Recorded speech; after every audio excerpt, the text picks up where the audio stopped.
Apocalipse capítulo 20, verso 17 e verso 20. Quem achou diz amém. O Espírito e a noiva dizem vem. Aquele que ouve, diga vem. Aquele que tem sede, venha. E quem quiser, receba de graça a água da vida. Verso 20. Aquele que dá testemunho destas coisas diz: certamente cedo venho. Amém.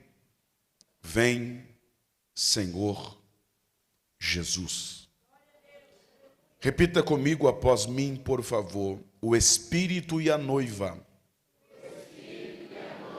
dizem vem. O Espírito e a noiva dizem vem. Certamente cedo venho. Diga amém. Ora vem, Senhor Jesus. Podei tomar o vosso assento. Queridos, Deus tem nos dado graça para escrever alguns livros, e eu tenho lançado um livro cujo título é O Discurso de Pedro, uma análise homilética do sermão que ganhou 3.000 almas. Para quem não sabe, homilética é o ramo da teologia disciplinar que estuda a arte da pregação. Pregação é considerada uma arte porque envolve comunicação, envolve oratória, que é a arte de falar bem, ser entendido, compreendido, e retórica, que é a arte de convencer. Porém, a pregação é a única arte que não faz de quem a pratica um artista. Pregador não é artista. Pregador é profeta de Deus na terra. E Deus nos deu graça para analisar a primeira pregação pentecostal, a saber, o discurso de Pedro, à luz da homilética. E aqui você vai descobrir quais foram os segredos do pregador e da pregação que ganhou 3.000 almas para Jesus. E eu separei aqui alguns tópicos, por exemplo, se preparando na oração. Eu posso orar sem pregar, mas eu não posso pregar sem orar. É inadmissível que um pregador assuma uma tribuna sem antes ter estado em oração.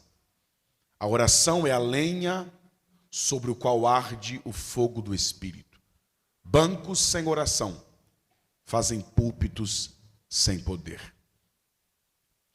Se eu quiser falar de Deus para os homens, primeiro eu tenho que falar dos homens para Deus. A postura do pregador, a voz do pregador e a tonalidade da pregação. Como atrair a atenção dos ouvintes. Coragem e intrepidez. O pregador não tem que se preocupar se a igreja vai gostar. Ele tem que se preocupar se a igreja vai entender a mensagem. Como anunciar o texto, como ler o texto e como pregar o texto. Pregação cristocêntrica. Como colocar Cristo em qualquer sermão, independentemente do texto que você leu. Como glorificar a Deus através da mensagem. Como explicar a Bíblia usando a própria Bíblia. Como aplicar o texto. E como atingir o melhor resultado de um sermão. Lembrando sempre que é o pregador quem prega, mas é Deus quem cuida do resultado. O semeador não saiu a colher, o semeador saiu a semear. Você semeia e é Deus quem colhe a semente. Custa apenas R$20, tem o Pix, tem a maquininha. Estarei aqui à esquerda, à sua direita, à minha esquerda, logo após o término do culto. Aqueles que desejarem adquirir, assim façam. Vocês estarão levando material abençoador para a sua casa, que irá, sem dúvida, enriquecer o seu ministério. Esse aqui, como símbolo do meu carinho, respeito e admiração, eu quero passar às mãos do pastor presidente como um carinho, símbolo da admiração que nós temos pelo Senhor. Deus abençoe. Quantos querem ouvir uma porção da palavra de Deus, diga amém. Amém. O texto que nós lemos é conhecido de todos nós. Está inserido no único livro profético do Novo Testamento, a saber, o livro do Apocalipse. O livro do Apocalipse está dividido em 3 partes: passado, presente e futuro. João escreveu as coisas que vistes, as coisas que são e as coisas que hão de acontecer. As coisas que vistes compreende o capítulo 1, a visão do Cristo ressurreto e glorificado. As coisas que são compreende o capítulo 2 e o capítulo 3, e fala-nos acerca das 7 cartas aos 7 anjos das 7 igrejas. As coisas que hão de acontecer vai do capítulo 4 ao capítulo 22. Tudo aquilo que João vê a partir do capítulo 6 não aconteceu, não está acontecendo, ainda vai acontecer. Há quem pense que o livro do Apocalipse é uma revelação do futuro. Há quem pense que o livro do Apocalipse é uma revelação do céu. O livro do Apocalipse, de fato, não é um mistério. O livro do Apocalipse trata-se de uma revelação, não uma revelação do céu, tampouco uma mera revelação do futuro. Como diz o verso 1 do capítulo 1 do livro do Apocalipse, o livro do Apocalipse é a revelação de Jesus Cristo. Não é uma revelação do céu, não é uma revelação do futuro. O livro do Apocalipse é a revelação de Jesus Cristo. É de Jesus Cristo, porque pertence a Cristo. É de Jesus Cristo, porque foi dada por Cristo. E é de Jesus Cristo, porque o tema central é Cristo. E nenhum outro livro Jesus é revelado como o é no livro do Apocalipse. No capítulo 1, Jesus é o sacerdote ressuscitado. No capítulo 2 e no capítulo 3, ele é o que examina a igreja. No capítulo 4, ele é o que arrebata a igreja. No capítulo 5, ele é o que recebe a adoração da igreja. No capítulo 6 ao capítulo 18, ele é o que julga o mundo e preserva a igreja. No capítulo 19, ele é o que vem com a igreja. Do capítulo 20 ao 22, ele é que o reina para sempre com a igreja. O livro do Apocalipse é a revelação de Jesus Cristo. E o capítulo 22, que trata-se do último capítulo, do último livro da Bíblia. No versículo 17, nos diz que o Espírito e a noiva dizem, vem. Este clamor uníssono do Espírito e da noiva não fica sem uma resposta. No 17, o Espírito e a noiva dizem, vem. No 20, Jesus responde, eis que cedo vem. Quando a Bíblia diz que o Espírito e a noiva dizem, vem, e Jesus responde dizendo, eis que cedo venho. A Bíblia está a comparar o arrebatamento da igreja, a vinda de Cristo para buscar a igreja, com um casamento. Casamento este em que Jesus é o noivo, a igreja é a noiva, e o Espírito é aquele que conduz a noiva até o noivo. E quando a Bíblia fala de casamento, a Bíblia não está falando do casamento ocidental. Quando a Bíblia fala do casamento, a Bíblia tem em mente o casamento oriental, aqueles segundo a cultura e o costume judaico. Eu estou tentando te dizer que o arrebatamento da igreja se parece, assemelha-se, compara-se com um casamento judaico. Os casamentos judaicos eram tanto diferentes dos casamentos nos dias de hoje.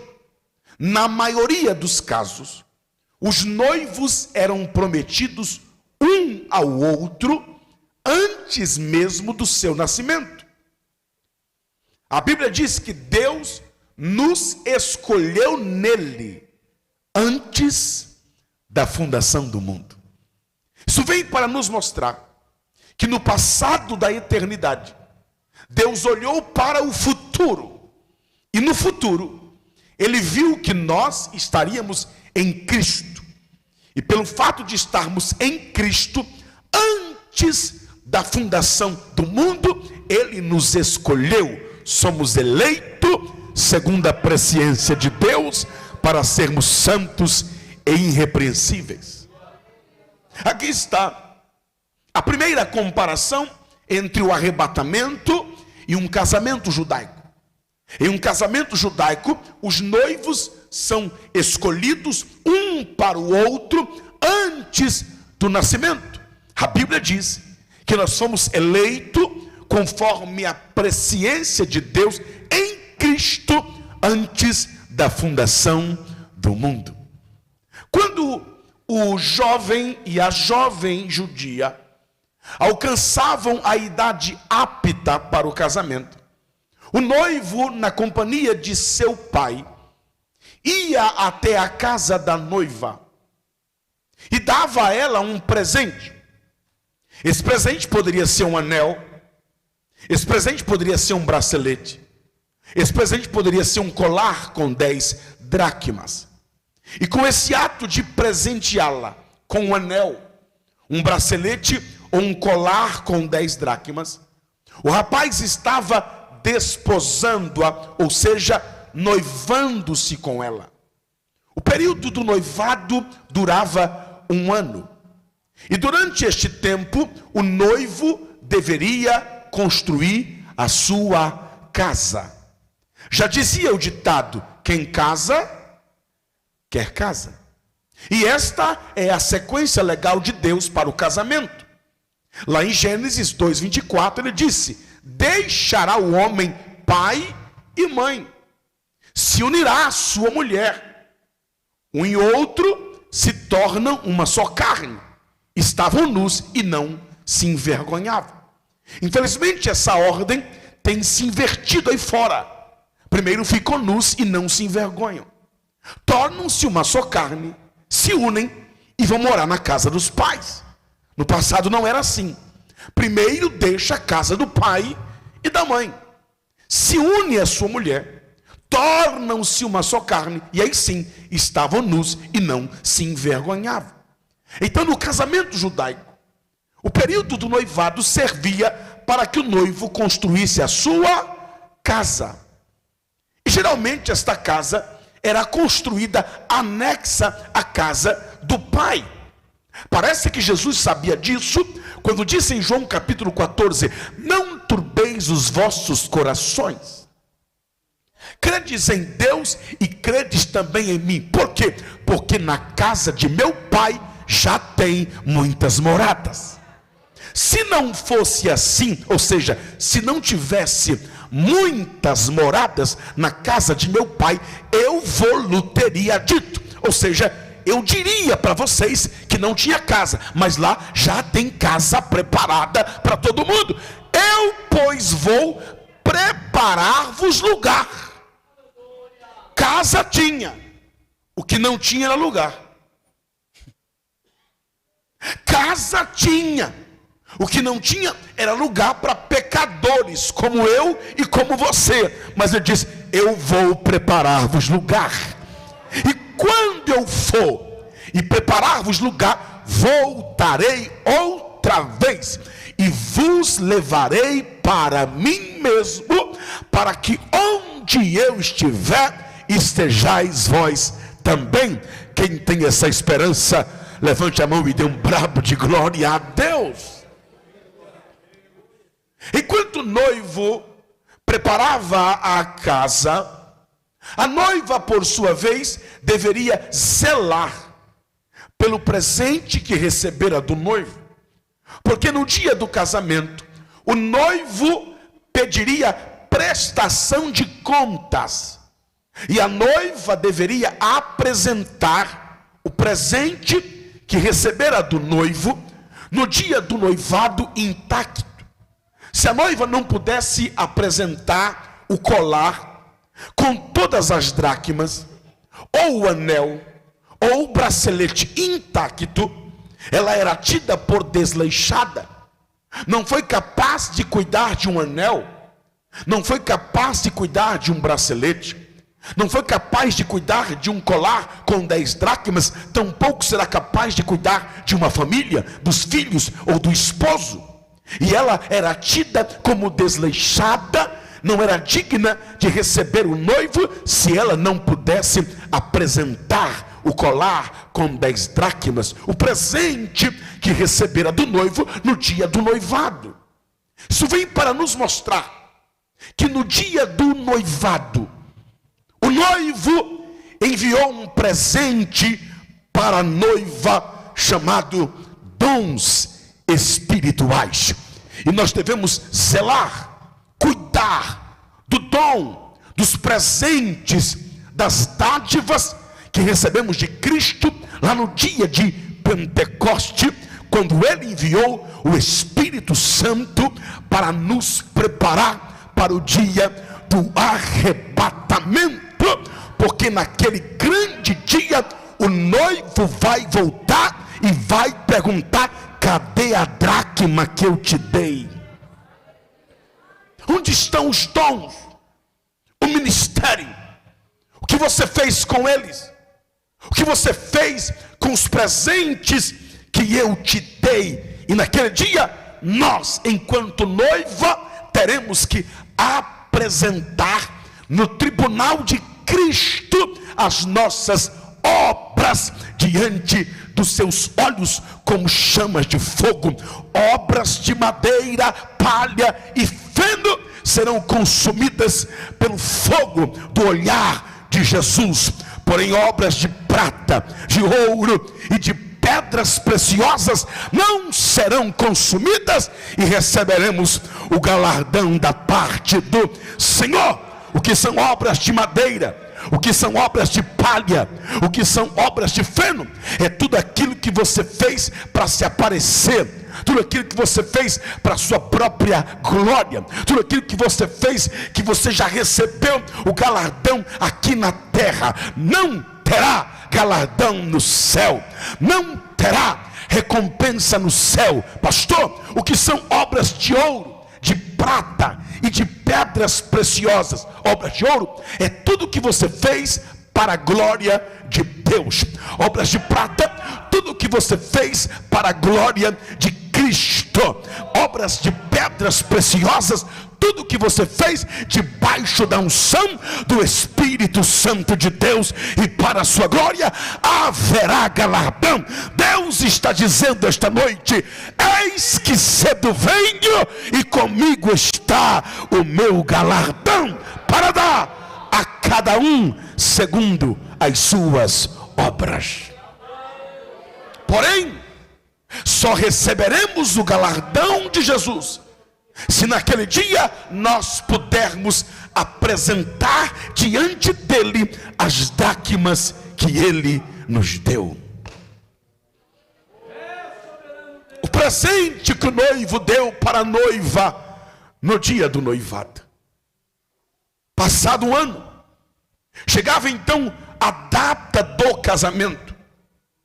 Quando chegava o dia do casamento, o noivo saía de sua casa, na companhia de alguns de seus amigos, para se encontrar com a sua noiva, que por sua vez estava o esperando com vestes brancas, com vestes nupciais e com véu cobrindo o seu rosto.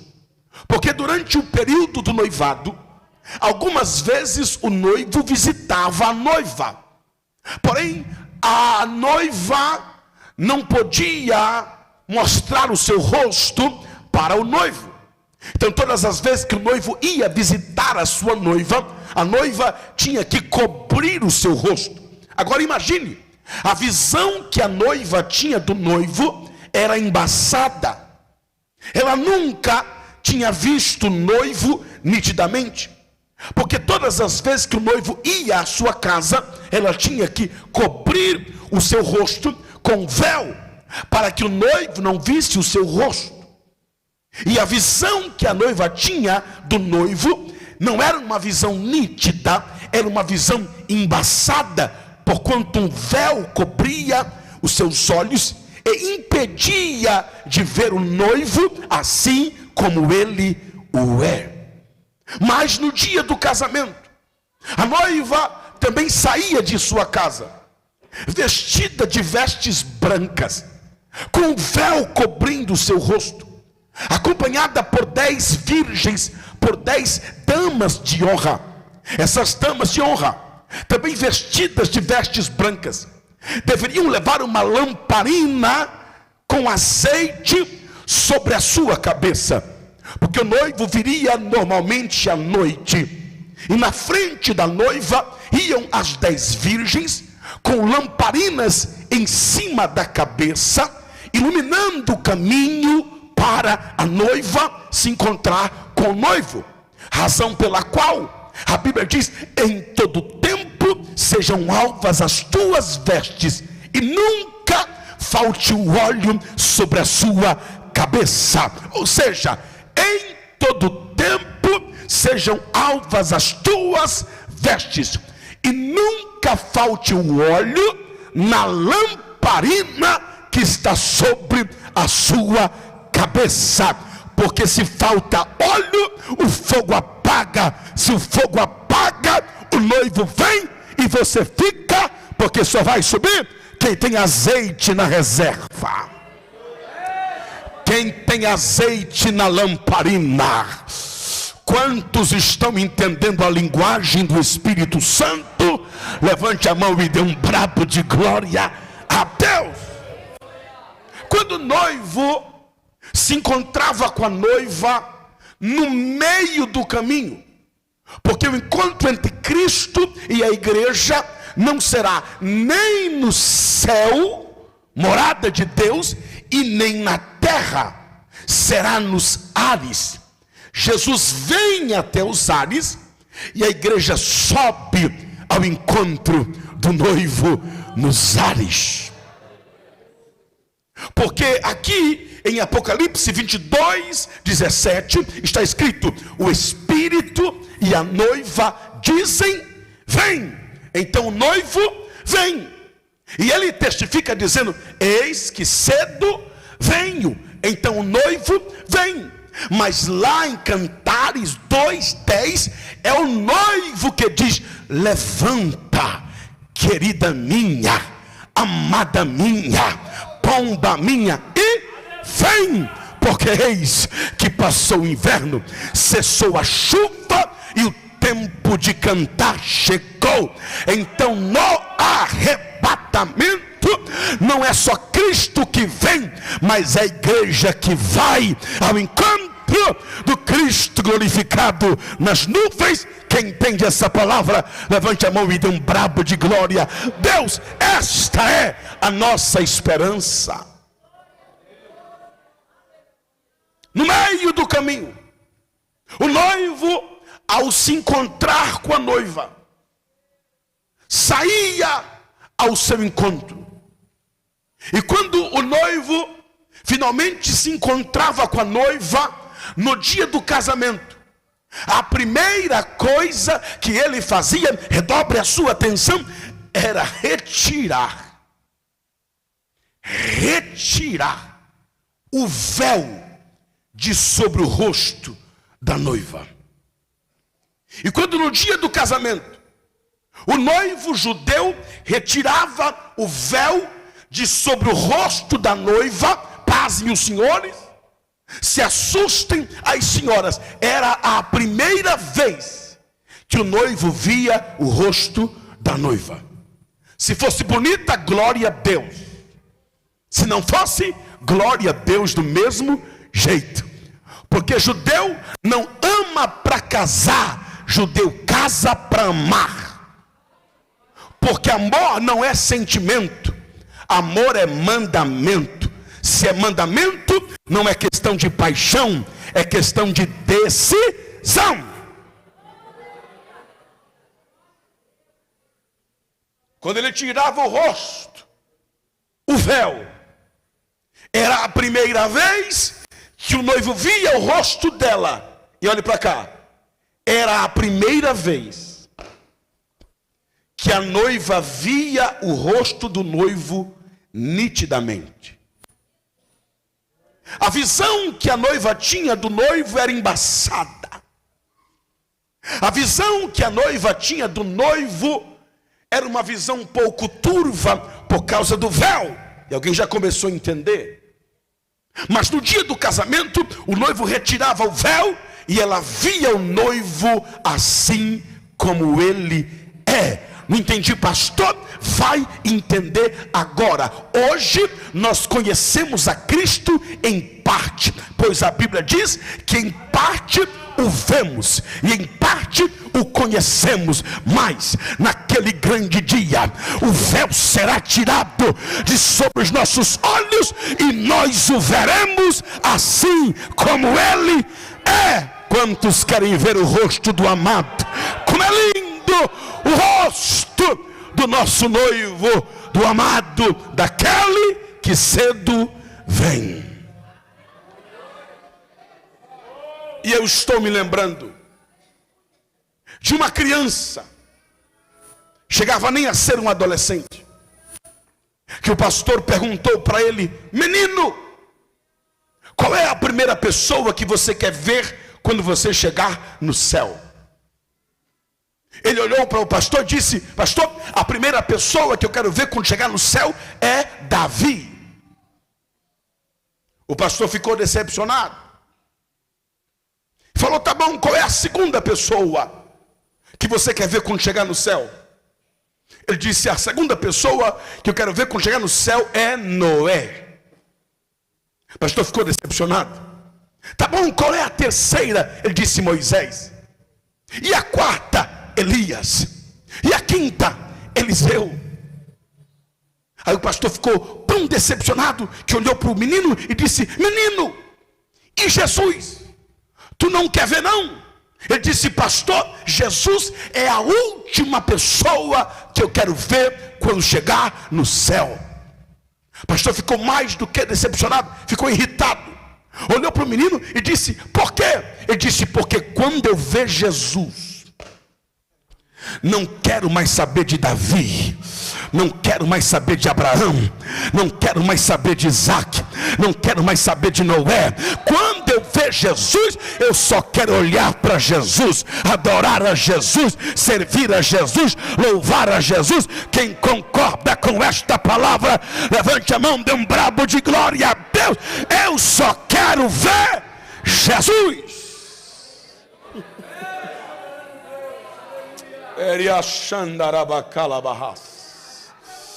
Só dá glória quem tem. Só tem quem recebeu. Só recebe quem crer.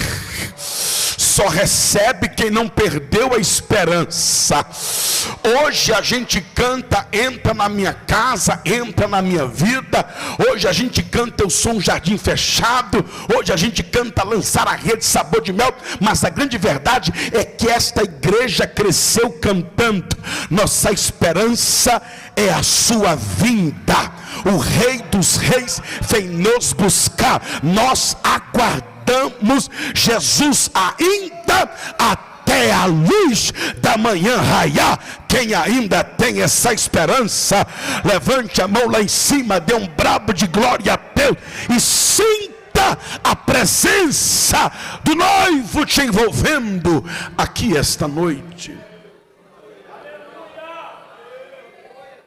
O noivo retirava o véu de sobre o rosto da noiva, e então finalmente a noiva o via claramente, nitidamente, assim como ele é.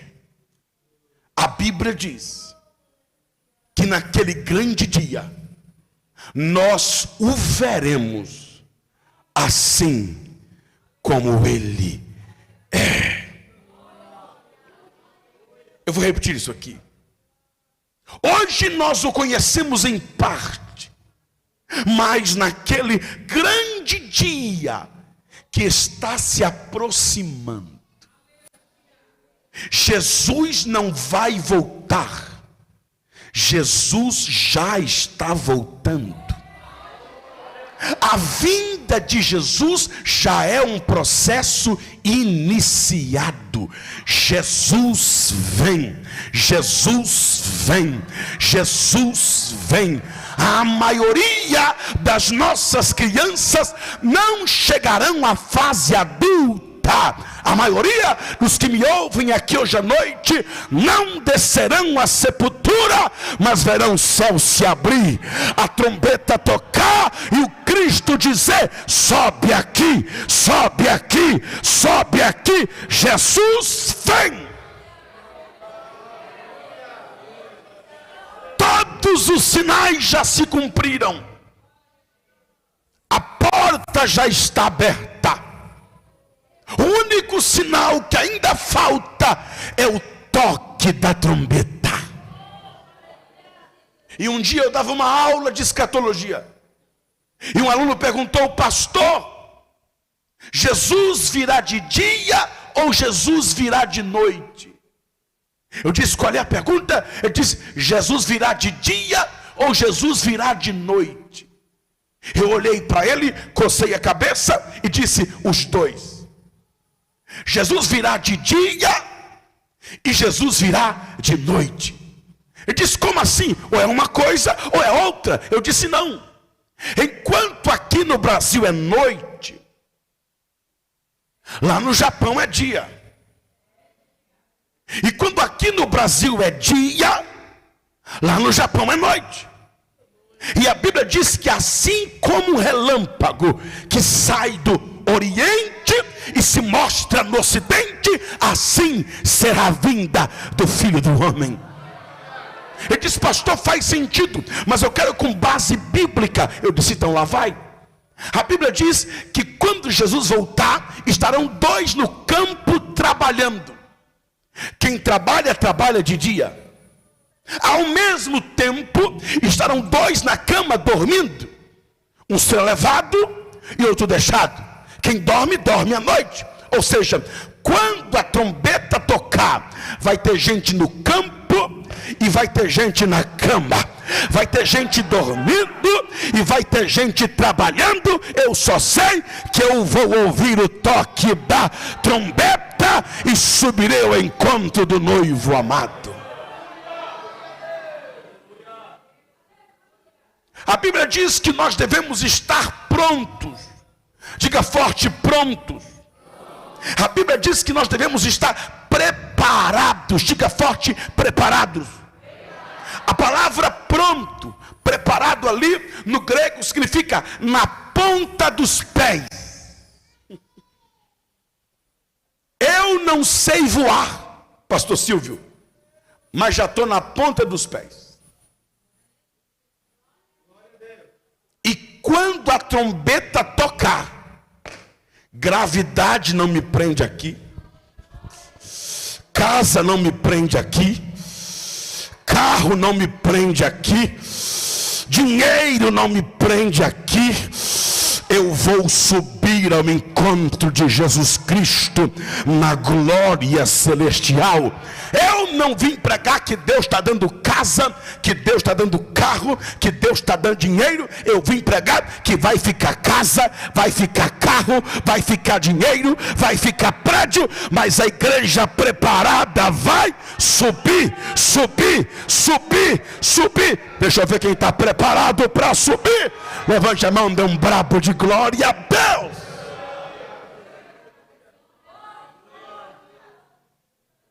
Veremos o noivo assim como ele é.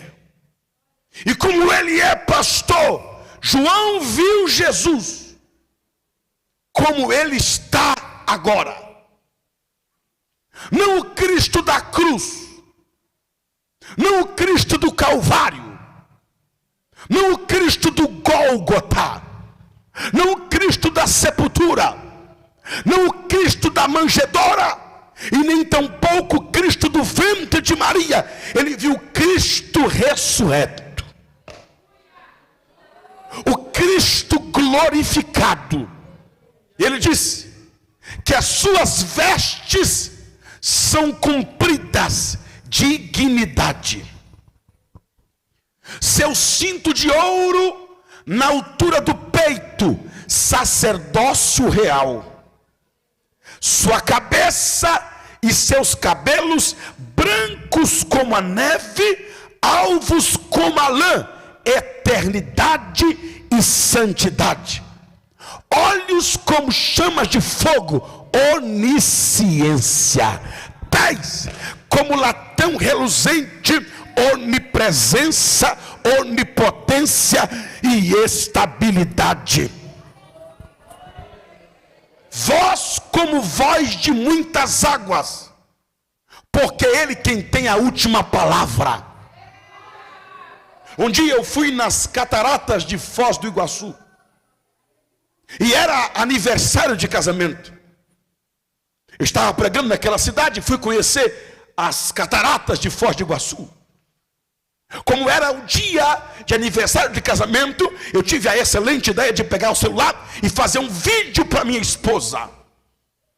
Liguei a câmera na selfie, gravei o vídeo e comecei a falar palavras bonitas para ela, desejando um feliz aniversário de casamento.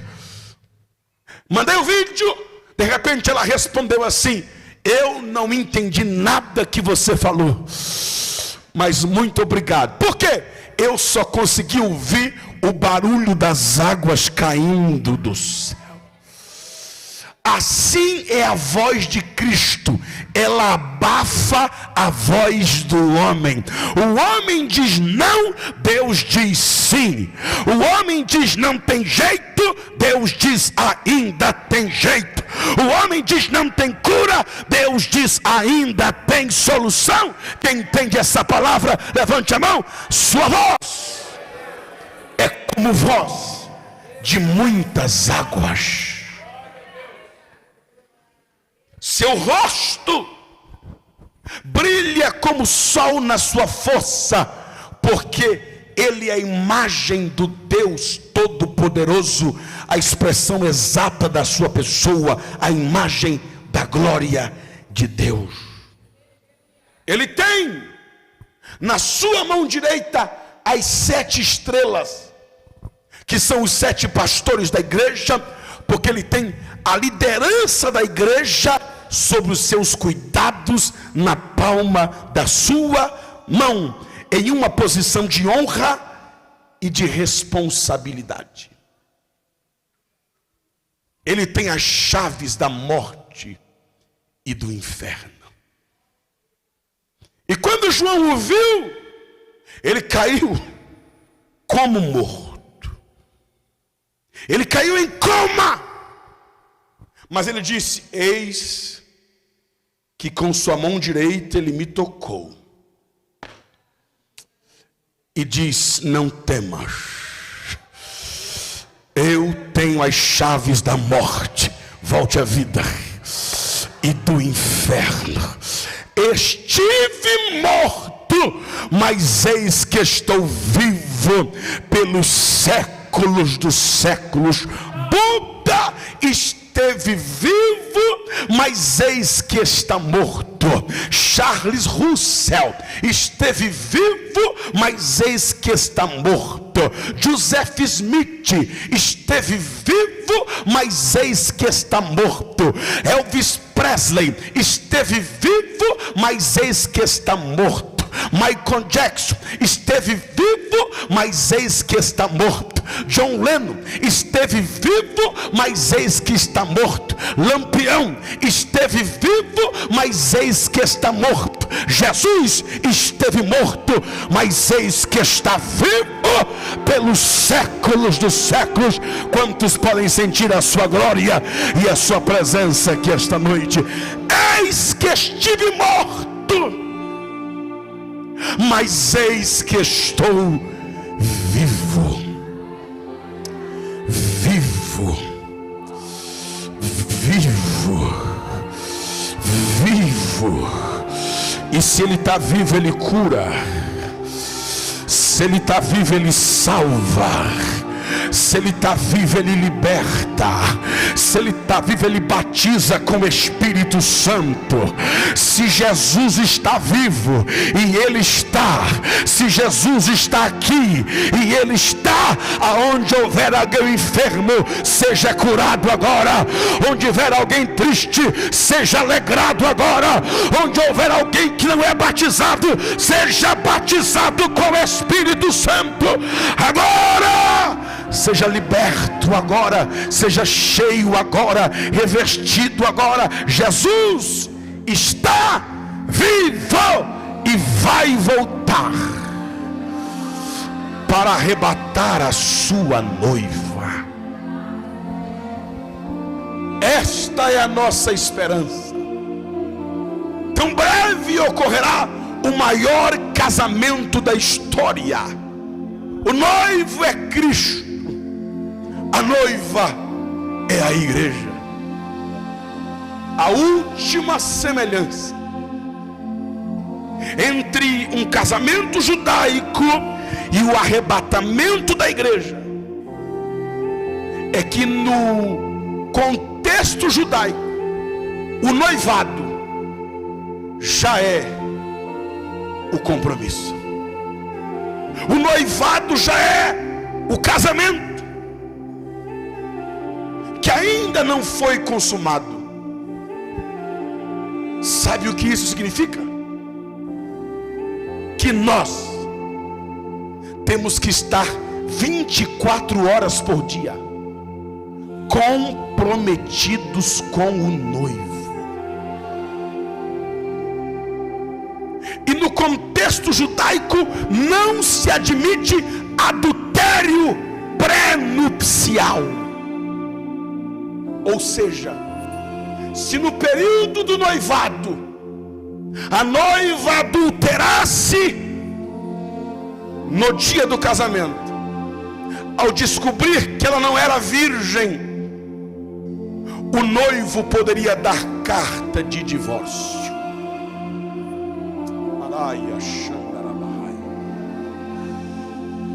Porque santidade começa aqui na terra.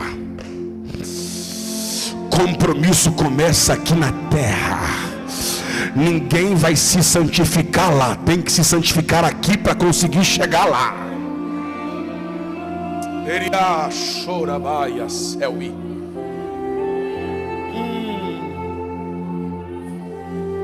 Eria choracalabahai. Compromisso. Chega de cochear entre dois pensamentos. Ou é ou não é. Ou vai ou não vai. Ou está ou não está. É Deus ou é Baal, é céu ou é inferno, ou é para cima ou é para baixo, ou é quente ou é frio.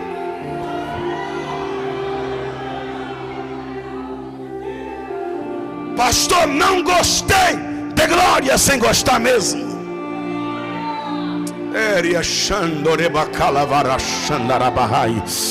Eu estou sentindo a unção profética de Deus aqui. A palavra de Deus está na minha boca, e Deus me trouxe aqui para alertar as virgens que estão dormindo. É tempo de acordar, é tempo de despertar. O noivo já está às portas.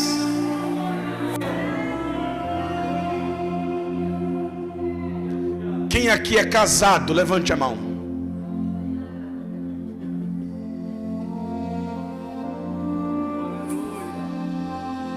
Qual o seu nome completo? Eliel Guilherme de Amorim Baiô.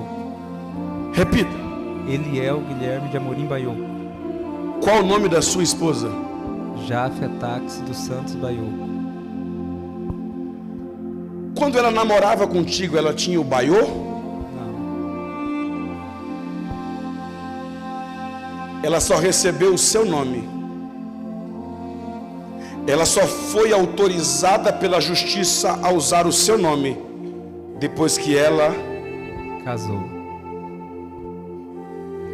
Tem muita gente querendo usar o nome de Jesus sem ser casado com ele.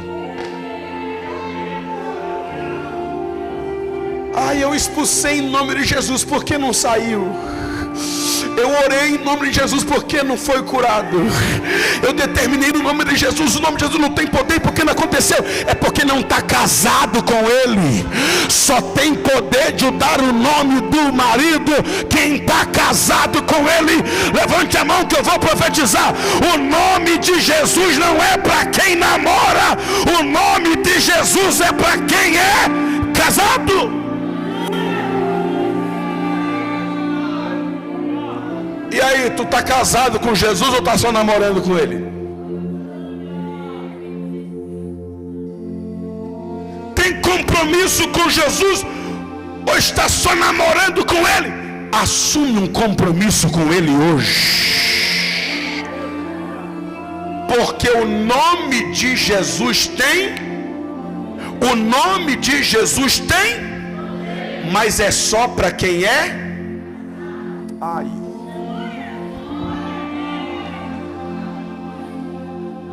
Eu vou encerrar, mas eu vou te dar um motivo para você casar com ele hoje. Certa vez, um pai foi levar o filho na escola. Idade do filho, 5 anos de idade. O pai, muito apressado, alvoroçado, coloca o menino dentro do carro, na cadeirinha, entra no banco do motorista, liga o carro e sai em alta velocidade. Quando aquele pai chega em um cruzamento, uma rotatória, pastor Silvio, quando ele está fazendo a rotatória com o carro, o menino puxa a maçaneta e a porta se abre. Ele até tinha amarrado a cadeirinha no menino, mas ele havia se esquecido de prender a cadeirinha no carro. E quando aquele pai foi fazer a curva na rotatória, a porta se abre e o menino sai rolando com cadeirinha e tudo para o lado de fora do carro. Quando ele viu aquela cena, ele parou o carro. E eis que vem na outra mão um carro em alta velocidade, na direção do menino que está no meio da pista, preso na cadeirinha. O pai, desesperado, para o carro, abre a porta e sai correndo. Quando ele chega no meio do cruzamento, aquele carro está parado a 1 palmo da cabeça do seu filho. Ele vai até a janela do motorista do carro e diz: muito obrigado, Muito obrigado por você ter conseguido brecar esse carro a um palmo da cabeça do meu filho. O motorista está preso no volante, tremendo. Olha para aquele pai desesperado e aliviado e diz: você não está entendendo. O quê? Não foi eu que parei esse carro. Eu nem vi o seu filho. Quando eu vi um vulto chegando e parando em frente do carro, não deu tempo de brecar. A única coisa que deu tempo de fazer foi falar Jesus. E quando eu falei Jesus, o carro parou na hora. Ei, Pai, quem parou esse carro não foi eu. Quem parou esse carro não foi o freio. Quem parou esse carro foi o nome de Jesus. Quem crê que o nome de Jesus tem poder? Quem crê que o nome de Jesus tem poder? Está fraco, levante a mão, abra a boca. Só quem crê que o nome de Jesus tem poder.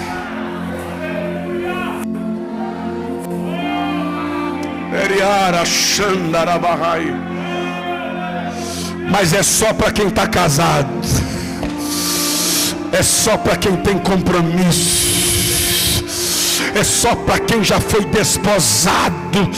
Quantos estão entendendo essa palavra? Se coloque de pé, glorificando e exaltando o nome do Senhor Jesus Cristo. O Espírito e a noiva dizem: vem. O Espírito e a noiva dizem: vem. O Espírito e a noiva dizem: vem. E o noivo responde: eis que cedo venho.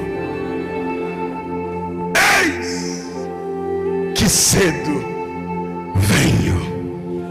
E comigo está o meu galardão, para dar a cada um segundo as suas obras.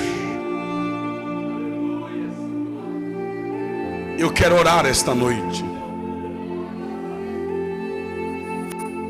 Eu estou vendo esses adolescentes aqui. E eu estou me lembrando de quando comecei a pregar aos 9 anos de idade.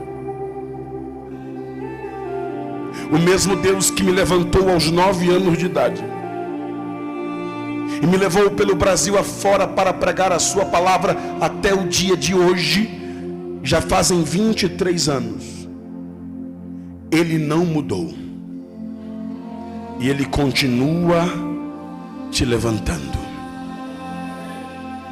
Continua levantando jovens, adolescentes e crianças, porque Deus usa quem Ele quer. Eu quero que saia do seu lugar e venha aqui à frente. Você que quer firmar um compromisso com Cristo hoje. Porque filho de crente não é crente. Deus não tem neto. Deus só tem filho. Eu comecei a pregar aos 9 anos de idade. Quando eu tinha 12, eu me lembrei que eu ainda não tinha feito a minha confissão pessoal. Eu era crente porque meu pai era, minha mãe era. Com 12 anos de idade, já pregava desde os 9. Eu desci do alto de uma galeria, vim na frente com meus próprios pés, sozinho, e fiz um compromisso com o meu amado Jesus. E nunca mais o larguei. Se você ainda não tomou essa decisão por você mesmo, se você foi criado na igreja, mas você nunca veio dizer: eu quero fazer um compromisso com Ele, vem aqui hoje. Saia de onde você está e vem aqui agora. Você que ainda não confessou Jesus publicamente, você ainda que não fez uma aliança com Ele, você que ainda não assumiu um compromisso com Ele na frente de toda a igreja, venha hoje e receba o poder do nome de Jesus. seja autorizado a usar o poder do nome de Jesus.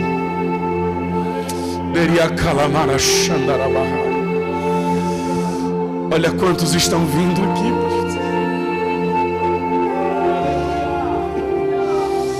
Talvez você achou que nem precisava disso, mas precisa. Talvez essa atitude que você está fazendo agora é o que vai te segurar na presença de Deus na sua adolescência e juventude. Deus não vai te perder para as drogas. Deus não vai te perder para as festas, para as baladas, porque você está assumindo um compromisso com Ele hoje.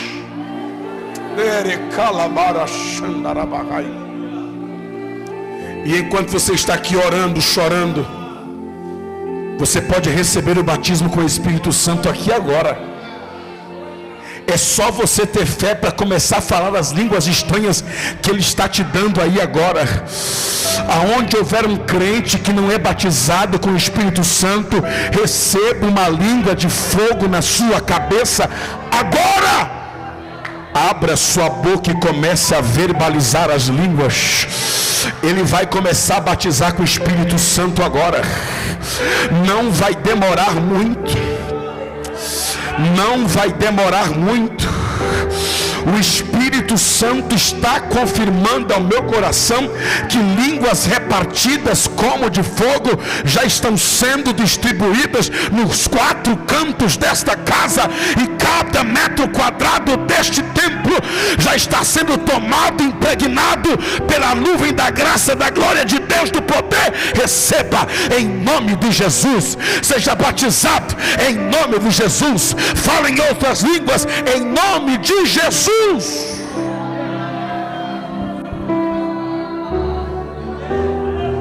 Riachaya Sorakayo Deria Kolabara Shandarabahai.